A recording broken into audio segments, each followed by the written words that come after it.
አምነን እንባውን መቆጣጠር አቃተው። ወይዘሮ ዛህራና ጎሽም ተጋቡ። አምነን ወይዘሮ ዛህራ ውስጥ እናቴ ትታየኛለች በማለት እንባውን መቆጣጠር እንዳቃተው፣ እንደዚሁም የአምነን ወንድም ወደ ቤት መጥቷል። እንግዲህ ከባለፈው ፓርት ላይ ወደ ወይዘሮ ሞርዚና በመደወል ወንድሜን ማግኘት እፈልጋለሁ ብሏት ነበረ። የአምናን ወንድም ካሁን በፊት እንደሚታወቀው ወይዘሮ ሰምሃን ሁለተኛ ልጅ አላት። ልጇ የት ከርሞ ነው? ዛሬስ እንዴት መጣ?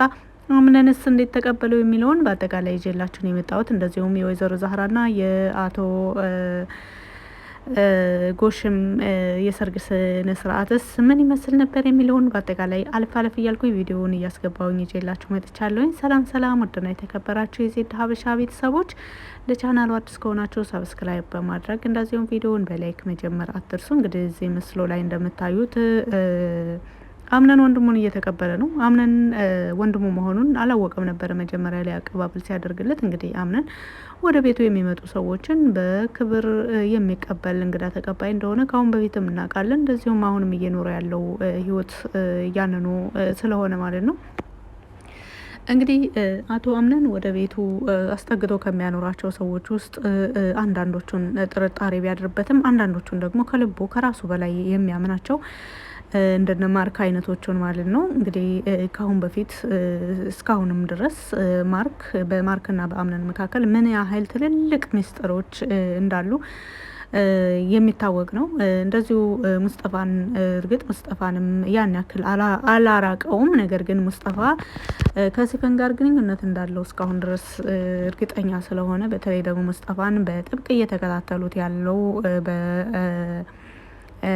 ጄሪ ጉዳይ ነው። በጄሪና በሲፈን ጉዳይ እንደሚታወቀው ሲፈንና እሱ ከበፊትም ጀምሮ ወንድሜን ወደዚህ ያመጣዋለሁ ብላ ከተናገረች ወደዚህ ሲፈንና ሙስጠፋ መካከል ጥብቅ የሆነ ቁርኝት እንዳለ ያውቃል አቶ አምነን። አሁን ደግሞ በቅርብ ጊዜ ስልኩ ከተጠለፈ ወደዚህ ውድ ባለቤቴ እንዴት ነሽ ብሎ ባደረገው የስልክ ቆይታ ከጄሪም ጋር ሙስጠፋ ጥብቅ የሆነ ቁርኝት እንዳለው የፍቅር ግንኙነትም እንዳለው እንደዚሁም ባለቤቴ ብሎ ለመጥራት ደረጃ ሁሉ እንደደረሰ አሁንም መድረስ የሚፈልግበት ሌሎች ሚስጥሮች እንዳሉ ያንን ምክንያት በማድረግ ሙስጠፋን በደንብ እየተከታተሉት ነው። እንግዲህ የአቶ አምነን ወንድም ወደ ቤት መጥቷል። እሱም ከባለፈው ፓርት ላይ ወደ መጨረሻ አካባቢ እንዳያቸውት ወደ ሞርዚና ድንገተኛ ስልክ ተደውሎ ወንድሜን ማየት እፈልጋለሁ ብሏት ነበረ። ለመሆኑ ወይዘሮ ሞርዚና አምነንና ወንድሙ እንዳይገናኙ ትፈልጋለች ወይስ እንዲገናኙ ነው የምትፈልገው የሚለውን በአሁኑ ፓርት ላይ የሚብራራ ነው የሚሆነው። ምክንያቱም ወይዘሮ ሞርዚና ለአምነን ምን ማለት እንደሆነች ብዙዎቻችን እናውቃለን። ከወይዘሮ ሰማሃን ቀጥላ ለአምነንም ሆነ ለዚህ ቤተሰብ ትልቅ እንክብካቤ ስታደርግ ጤናዋን መስዋዕት እስከ ማድረግ ድረስ ሁሉ ከነ ወይዘሮ ሜርሲ ጋር በመጋጨት ከነ ሲፈን ጋር በመጋጨት በቤት ውስጥ እያከናወኑ ያለውን ነገር አመች መንገድ ሳይፈጠርላቸው ሲቀር እሷን ጤናዋን ወደ ማሳጣት ሁሉ የደረሱበት ይህን ሁሉ መስዋዕት የምትከፍለው ወይዘሮ ሞርዚና ለአምነንና ለአምነን ቤተሰቦች ስትል ነው። የአምነን ወንድሙን አምነን እንዴት ወንድሙን አያውቀውም? እንዴት ወንድሙን አላየውም? እስካሁን እንዴት ከወንድሙስ ጋር የስልክ ቆይታ የስልክ ትውውቅ እንኳን የላቸውም በሚለው ወይዘሮ ሞርዚና በሰፊው የምታብራራው ይሆናል። እንግዲህ ወይዘሮ ሞርዚና በአሁኑ ላይ ጸጸትም ደስታም ጭምር ነው እያስተናገደች ያለችው። እንግዲህ የአምነን ወንድም አምነንን ለምንድን ነው የሚፈልገው? በአምነን ዙሪያስ በዚህን ልክ በጥብቅ አምነንን ስትጠብቅ ለምን ኖረች የሚለው እንግዲህ እንደሚታወቀው አምነን በጣም የዋህና ሰዎችን የሚያምን ሲሆን የአምነን ወንድም ደግሞ በተቃራኒው ልክ በአባቱ የወጣ ነው። አምነን ከእናቱ ጋር ሲያድግ ያኛው ደግሞ ከአባቱ ጋር እንደዚሁም አባቱ የሚሰራቸውን ሀሳቦችን እቅዶቹን ከአባቱ ጋር ብዙ ነገሮቹ ስለሚመሳሰሉ አምነን እናቱ ጋር ሲቀር ያኛው ደግሞ ከአባቱ ጋር እየሄደ ቢሆንም አምነን በተወለደ ጊዜ ወይዘሮ ሰምሃንና የአምነን አባት ሲለያዩ ከብዙ አመታት ጭቅጭቅ በኋላ ሲለያዩ አቶ ካርታንንም ጭምር ከድቶ ነበረ ሰውየው የሄደው እነ ወይዘሮ ሰማሃንንም የአምነንን እናት ማለት ነው ልጁንም ድርጅቱንም እንደዚሁ የቅርብ ጓደኛው አቶ ካርታን የማሪያ አባት ማለት ነው። የማሪያ አባትም ከባለፉት ፓርት ላይ እንደተናገረው አባትህ እኮ በእኔ ላይ ትልቅ በደል ፈጥሮብኛል፣ ነገር ግን እናንተ እንደሱ አይደላቸውም በማለት ተናግረው ነበረ። አምነንም የአባቱን ሀሳብ እንደማይደግፍና አባቱን ፈጽሞ የት እንዳለ ማወቅ ሁሉ እንደማይፈልግ እየተናገረበት ፓርት አለ። ስለዚህ ወይዘሮ ሰማሃንና የአምነን አባትም የማይስማሙበት ብዙ ምክንያቶች እንዳሉ እንግዲህ ይታወቃል። ምናልባትም የአምነን ወንድም በወይዘሮ ሰማሃንና በአባቱ መካከል ያለውን እስከ መለያየት የሚያደርሰውን ግጭት እሱ ምክንያት ሊሆን ይችላል ተብሎ ይጠበቃል። ምክንያቱም ከብዙ ሰዎች እንደሚነገረው ወይዘሮ ሰማሃን ፈጽሞ ባለቤቷን እንደማትወደው የማትወደው ደግሞ በተግባሩ እንደሆነም ትናገራለች። ከአሁን በፊትም ከሲፈን ጋር ስትነጋገር በነበረ ጊዜ እንደ አምነን አይነት መልካም ልጅ ስላለሽ በጣም እድለኛ ነሽ፣ ባለቤትሽም እንደሱ መልካም እንደሆነ ነው በውስጤ የሚሰማኝ ስትል ወይዘሮ ሰማሃን ደግሞ እሱን ተይው አታንሽቤ ብላ በወቅቱ ተናግራ ነበረ። ይህ ማለት በመካከላቸው ጥሩ የሚባል ግንኙነት እንደሌለ እስካሁን ድረስ ያው በዛው ሁኔታ እንደቀጠለ ነው። አምነን ደግሞ ለእናቱ ትልቅ ክብርና ትልቅ ቦታ ነበረው። እናቱ በጣም ብዙ መስዋዕት ከፍላ ቀብረር አድርጋ ነው ያሳደገችው። ድርጅቱንም ከእናቱ ተቀብሎ እስካሁን እስካለበት ደረጃ ድረስ ሁሉ ያደረሰው። ነገር ግን የአምነን ወንድም በቅርብ ርቀት የቤተሰቦቹ ድርጅት የት እንደደረሰ ምን እንደደረሰ አምነን ምን ላይ እንዳለ እንዴት እየኖር እንዳለ ሁሉ ቤተሰቡ መካከል ያለውን ኢንፎርሜሽን ሙሉ ለሙሉ ያጸና ነበረ። አምነን ደግሞ በተቃራኒው ፎከስ የሚያደርገው በቤቱና በቤተሰቦቹ በድርጅቱና በንብረቱ ዙሪያ ነው። እንግዲህ ወንድሙ ወደ ቤት ከመጣ በኋላ ምናልባት የሚፈጠሩ አዳዲስ ነገሮች ይኖራሉ። ወደነ ወይዘሮ ዛህራ ሰርግ ስንመለስ እንግዲህ ወይዘሮ ዛህራና አቶ ጎሽም ሰርጋቸው ደስ በሚል መልኩ ነው የተከበረላቸው። አቶ ጎሽምና ወይዘሮ ዛህራ እንግዲህ በጣም መልካም ጓደኛሞች የሚባሉ ወይዘሮ ዛህራን በተናገረችው መልኩ አቶ ጎሽምን በተናገረው መልኩ በዚህ ደስታ ላይ እንግዲህ ሶኒያ በጣም ከፍቷታል። እንግዲህ ሶኒያ ካሁን በፊት ከወይዘሮ ዛህራ ጋር ለረዥም ጊዜ ምስጢረኛ ጓደኛ እንደመሆኗ መጠን ለወይዘሮ ዛህራ እያንዳንዱ ምስጢሯን ተነግራት ነበረ። ከጎሽም ጋር ያላትን ፍቅርም ታጋራት ነበረ።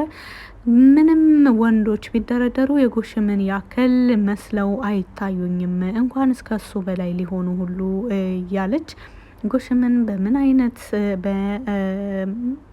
በጣም እንደምትወደው የምትናገር ብትሆንም ጎሽም ደግሞ በተቃራኒው ዛህራን በጣም ከረጅም ጊዜ ጀምሮ በየዋህነቷ፣ በመልካምነቷ፣ በአሳቢነቷ፣ በፍትሐዊነቷና በግልጸኝነቷ እያንዳንዱ ሙሉ ባህሪዋን እወድላታለሁ ሲል እንግዲህ በውስጡ የነበረውን ፍቅር አሁን ደግሞ ወደ ተግባር ቀይሮ ጎሽም ወደ ትዳር ለመመስረት በቅተዋል። አንዳንዴ አይረፍድም። ብዙ ሰዎች ትልልቅ ሰዎች እንዴት ያገባሉ ብለው ጥያቄ ሁሉ የሚፈጥሩ ሰዎች አሉ። ትዳር ማለት ልጅነት ማለት አይደለም፣ ወጣትነት ማለት አይደለም። ትዳር ማለት ኦልሬዲ አብሮ መኖር ማለት ነው። እና ትልልቅ ሰዎችም አብሯቸው የሚኖር ሰው ይፈልጋሉ፣ ያስፈልጋቸዋል። እና ይህ አዲስ ነገር አይደለም። ያው እንደ ሀሳብ ነው ያነሳሁት። ስለዚህ አይታችኋል። ደግሞ በዚሁም ከባለፈው ፓርት ላይ እንዳያችሁት ወይዘሮ ሜርሲ በጣም ስትስቅ ነበረ። ወይዘሮ ዛህራ እንዴት ነው የምታገባው በዚህን እድሜዋ? ልጅሽን ለልጄ ልጃችንን ለልጄ ብለው እንዴት አንተን ጠየቁህ እያለች አምነንን ስትቀልድበት ነበረ። አምነን ግን በሁለታቸው መካከል ያለውን ግልጸኝነት፣ ያለውን መተሳሰብ፣ ያለውን ሁለታቸውም መተጋገዝ የሚያስፈልጋቸው ሰዎች እንደመሆኑ ወይዘሮ ዛህራ እርግጥ ለሶኒያ ስትል ይህንን ሀሳብ ውድቅ ለማድረግ ሞክራ ነበረ። በስተመጨረሻ የአምነን ምክር እሷም የሚወዳትን ሰው ብታገባ ነው የሚሻለው በማለት በተናገረው ሀሳብ መሰረት ለሶኒያም ደግሞ የሚሻለው ጎሽም የማይወዳት የማይሆናት ከሆነ ለሶኒያም የሚወዳትን ሰው እስክታገኝ ድረስ ወይዘሮ ዛህራ ያገኘችውን አጋጣሚ በመጠቀም እንግዲህ ለመሞሸር በቅታለች ወይዘሮ ዛህራና አቶ ጎሽም መልካም የትዳር ዘመን እንላቸዋለን። ለሁላቸውም መልካም ምኞታለን ሁላችንም። እንግዲህ ወይዘሮ ሜርሲ በወይዘሮ ዛህራ ደስተኛ በወይዘሮ ዛህራና በአቶ ጎሽም ጋብቻ ብዙም ደስተኛ አይደለችም። ለምንድነው ደስተኛ ያልሆነችው? ከወይዘሮ ዛህራ ጋር ብዙ ፉክክሮች ነበሯት። እንደዚሁ በተለይ ደግሞ በጋብቻው ዙሪያ ላይ ብዙ ቀልዳ ነበረ። የሚሳካ ነገር አይደለም፣ የሚሆን ነገር አይደለም ሁሉ ስትል ነበረ። ነገር ግን በቅርብ ጊዜ ወዲያው እንግዲህ ይህን በተግባር ያየችው ያለውን ነው የሆነው። በጥቅሉ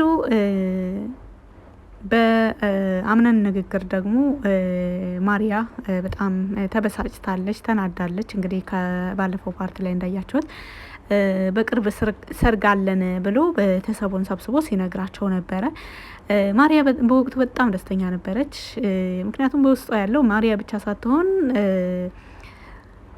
ወይዘሮ ሴማ ለራሱ የአምነን አያት ማለት ነው አምነን እየተናገረ ያለው ስለሱና ስለ ማሪያ ጋብቻ ነበረ እየመሰለው የነበረው። በተቃራኒ መልኩ ደግሞ ቤሊን የሱና የሷም የአምነንና የቤሊንም መስሏት ነበረ። ባይዘዌ አምነንና ቤሊን በቅርብ መጋባታቸው የማይቀር ነው።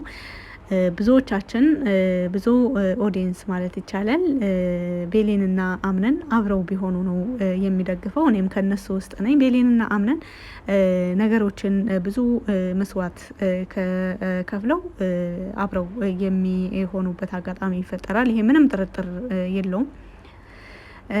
ስለዚህ ቤሊን በወቅቱ በጣም ደስ ብሏት ነበረ። እንደገና ደግሞ የወይዘሮ ዛህራና የአቶ ጎሽም ነው ወይ ብሎ ሲናገር ሜርሲ ስትስቅ ስትቀልድ፣ ማሪያ በጣም ስትናደድ፣ ቤሊን የዋህ መልካም ልብ ባለቤት የሆነችው ቤሊን ደግሞ ደስታዋ በዛው ቀጥሎ ለወይዘሮ ዛህራ ሁሉ ደስታዋን ስትገልጽላት አይተናል። በጎሽምና በወይዘሮ ዛህራ ጋብቻ ደስተኛ የሆኑት በዋናነት ቤሊንና አምነን ናቸው።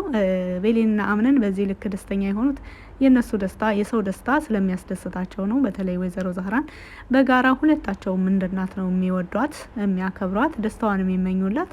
እንግዲህ ብዙዎቻችንም እንደዚሁ ነን። ለጎሽምና ለወይዘሮ ዛህራ በድጋሚ መልካም የትዳር ዘመን ይሆንላቸው ብለናል። ቪዲዮ ይሄን ይመስል ነበረ። ያው አለፍ እያልኩኝ ዋና ዋናዎቹን ብቻ ነው የጠቀስኩላችሁኝ። በቪዲዮ ላይ ያላችሁን ማንኛውንም አስተያየት በኮመንት ስር መጻፍ ትችላላችሁ። ስላዳመጣችሁ ከልብ አመሰግናለሁ። መልካም ጊዜ